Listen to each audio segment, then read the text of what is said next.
പ്രപഞ്ചത്തിന്റെ പൊരുൾ ധ്യാനത്തിൽ അധിഷ്ഠിതമാണെങ്കിൽ ഭാരതദേശം ആധ്യാത്മിക ജ്ഞാനത്താൽ പ്രകാശിതമാണ്. ഭാരതീയ സംസ്കാരത്തിൽ ആധ്യാത്മികതയുടെ ബ്രഹ്മതത്വത്തിന്റെ പ്രതീകങ്ങളാണ് ദേവാലയങ്ങൾ. ഈ ദേവാലയങ്ങൾക്ക് മേൽ ശിഥിലീകരണ ശക്തികളുടെ ആക്രമണങ്ങളും പതിവായിരുന്നു.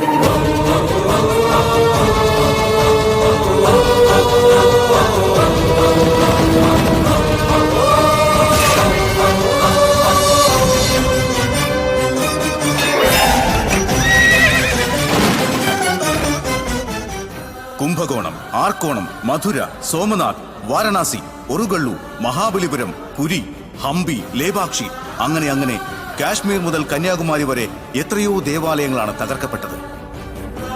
ഇതൊക്കെയും ചരിത്ര പുസ്തകം എഴുതപ്പെടുന്നതിനും എത്രയോ മുൻപാണ്. സ്വാതന്ത്ര്യലബ്ധിക്ക് ശേഷം പോലും നമ്മുടെ ക്ഷേത്രങ്ങൾക്ക് സംരക്ഷണം ലഭിച്ചിട്ടില്ല എന്നുള്ളതിന് ഏറ്റവും നല്ല തെളിവാണ് ലോക മനസാക്ഷിയെ ഒന്നടങ്കം ഞെട്ടിച്ചു കളഞ്ഞ അക്ഷർധാം ക്ഷേത്രാക്രമണം.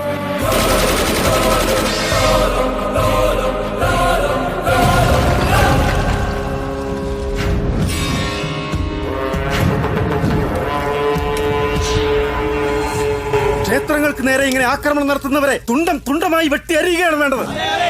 ശാന്തി ശാന്തി ശാന്തി ശാന്തി ശാന്തി ശാന്തി. ഇങ്ങനെ എപ്പോഴും ശാന്തി ശാന്തി എന്ന് പറഞ്ഞതുകൊണ്ടാ ആദ്യകാലം മുതലേ നമ്മുടെ മഹാക്ഷേത്രങ്ങളെല്ലാം ഇവിടെ വന്നു പോയവരെല്ലാം കൂടി ഒന്നൊന്നായി തച്ചു തകർത്തിട്ട് പോയത്. നിങ്ങൾ ഇനിയും ഇങ്ങനെ ശാന്തി എന്ന് പറഞ്ഞുകൊണ്ടിരുന്നാൽ നമ്മുടെ ഭാരതദേശത്തിൽ ഇനിയുള്ള 138 ദിവ്യക്ഷേത്രങ്ങളും ചരിത്രത്തിലും ഫോട്ടോകളിലും ഒക്കെ അല്ലാതെ നേരിൽ കാണാനുണ്ടാവില്ല. ക്ഷേത്രങ്ങൾ സംരക്ഷിക്കാൻ ഇത്രയും ഒക്കെ ഉണ്ടല്ലോ. അവർക്ക് അവരുടെ സ്ഥാനങ്ങൾ പോലും സംരക്ഷിക്കാൻ പറ്റാത്ത ക്ഷേത്രങ്ങൾ എങ്ങനെ സംരക്ഷിക്കും? അപ്പൊ നമുക്കിനി എന്ത് ചെയ്യാൻ പറ്റും? മുൻകാലങ്ങളിൽ ഓരോ ക്ഷേത്രങ്ങൾ സംരക്ഷിക്കാൻ ധീരന്മാരായ ക്ഷേത്രപാലകരുണ്ടായിരുന്നു.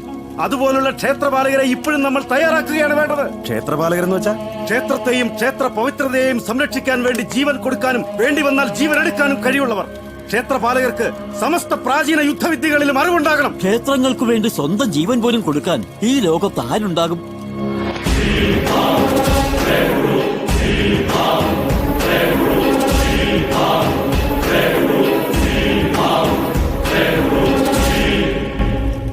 ആരുണ്ടാകുമെന്നോ നോക്ക്, എത്ര പേരുണ്ടെന്ന്. അതൊക്കെ ശരി. എന്നാലും പ്രാചീന യുദ്ധവിദ്യകളെ കുറിച്ചൊക്കെ അറിവുള്ള ഒരു വ്യക്തി ഈ ആധുനിക യുഗത്തിൽ ആരുണ്ടാകും? ഉണ്ട്. ആ വിദ്യകളെല്ലാം അറിയുന്ന വ്യക്തി ഈ ഭാരതദേശത്തിൽ ഒരേ ഒരാൾ മാത്രമേ ഉള്ളൂ. ഹിമാലയത്തിനടുത്തുള്ള രുദ്രപ്രയാഗ്, കർണപ്രയാഗ്, വിഷ്ണുപ്രയാഗ്, ദേവപ്രയാഗ് സംഗമത്തിനടുത്ത് പ്രാചീന ആയോധന വിദ്യകളെല്ലാം അഭ്യസിപ്പിച്ചിരുന്ന തക്ഷശിലയിലാണുള്ളത്.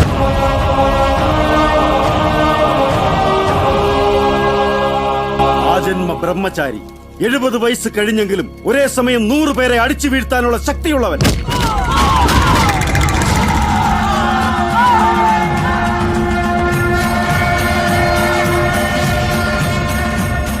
ദിവസവും ബദ്രിനാഥനെ വണങ്ങുന്ന അദ്ദേഹത്തിന്റെ പേര് ഭീഷ്മനാരായണൻ.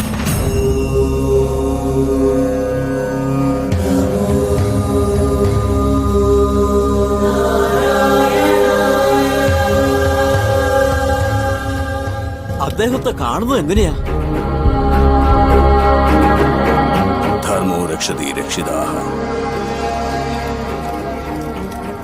ധർമ്മത്തെ നമ്മൾ സംരക്ഷിച്ചാൽ ധർമ്മം നമ്മളെ സംരക്ഷിക്കും. എനിക്കറിയാവുന്ന വിദ്യകളെല്ലാം ഈ കുട്ടികളെ ഞാൻ അഭ്യസിപ്പിക്കാം.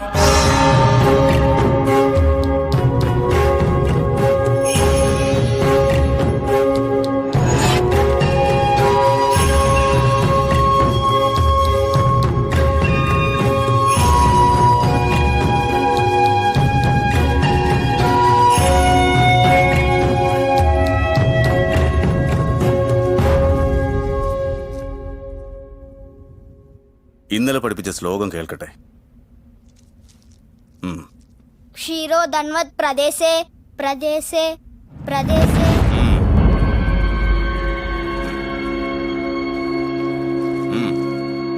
ക്ഷീരോ ധന്വത് പ്രദേശേ ശുചിമണി ശുചിമണി. വിഷ്ണു സഹസ്രനാമം വളരെ കട്ടിയുള്ള ശ്ലോകമാണ്. ഞാൻ തന്നെ പഠിക്കാൻ 1 മാസമായിട്ട് ശ്രമിക്കുന്നു.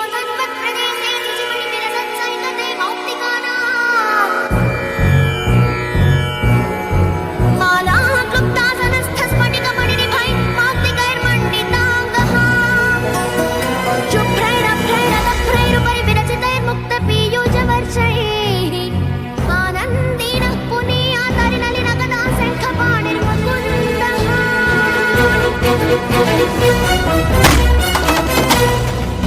അമ്മേ, അയ്യോ ഗുരുജിയോ, ദയവ് ഇത് ക്ഷമിക്കണേ. നമ്മളെപ്പോലുള്ള പാവങ്ങൾ ഇങ്ങനെ ഇതൊന്നും പാടരുതെന്ന് പറഞ്ഞാൽ ഇവൻ കേൾക്കില്ല. ഞങ്ങളുടെ മോനോട് ക്ഷമിക്കണം ഗുരുവേ. അതിനിവൻ എന്ത് തെറ്റിയതിട്ടാ? ആ കുട്ടികൾ പഠിക്കാൻ ഏറെ കഷ്ടപ്പെടുന്ന ശ്ലോകം ഒറ്റത്തവണ കേട്ടപ്പോൾ ഇവന് തെറ്റില്ലാതെ ചൊല്ലാൻ കഴിഞ്ഞെങ്കിൽ ഇവൻ സാധാരണക്കാരനല്ല, ദൈവികത്വമുള്ളവനാ. ഇവനെ നിങ്ങൾ എന്റെ കയ്യിൽ ഏൽപ്പിച്ചാൽ സാക്ഷാൽ ശ്രീ മഹാവിഷ്ണുവിന്റെ കയ്യിലുള്ള സുദർശന ചക്രത്തിന് എത്ര ശക്തിയുണ്ടോ അതേ ശക്തിയുള്ളവനാക്കാം. ഇന്നു മുതൽ ക്ഷേത്ര സംരക്ഷണം മാത്രമാവണം നിന്റെ പ്രധാന ലക്ഷ്യം.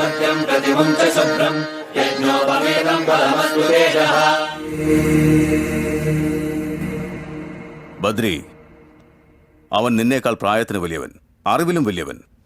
അവനെ അടിച്ചു നേടാൻ പറ്റുമോ? ഈ ഭൂമിയിൽ വെച്ചോ വെള്ളത്തിൽ വെച്ചോ ഒന്നുമല്ല. അങ്ങ് സമ്മതിച്ചാൽ ആകാശത്ത് വെച്ച് ഞാൻ നേടിക്കാണിക്കാം.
ഈ ഭാരതദേശത്തിൽ ഇനി ഇവർക്കറിയാത്ത ഭാഷകളില്ല, അറിയാത്ത വിദ്യകളില്ല.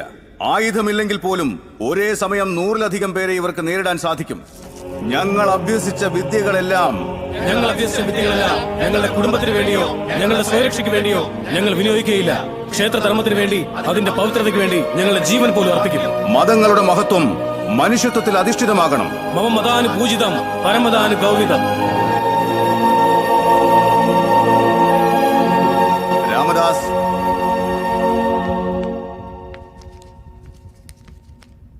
കാശി ഗുരുജി. സീതാറാം,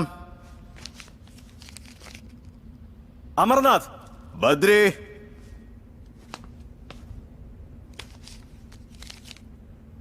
ബദ്രിനാഥ്. ബദ്രിനാഥ് പുരാതന ദേവാലയം, സാക്ഷാൽ ശ്രീ മഹാവിഷ്ണുവിന്റെ പവിത്രമായ പാദങ്ങൾ പതിഞ്ഞ പുണ്യസ്ഥലം. ഓം നമോ നാരായണായ എന്ന അഷ്ടാക്ഷരീ മന്ത്രം മുഴങ്ങുന്ന മഹാക്ഷേത്രം.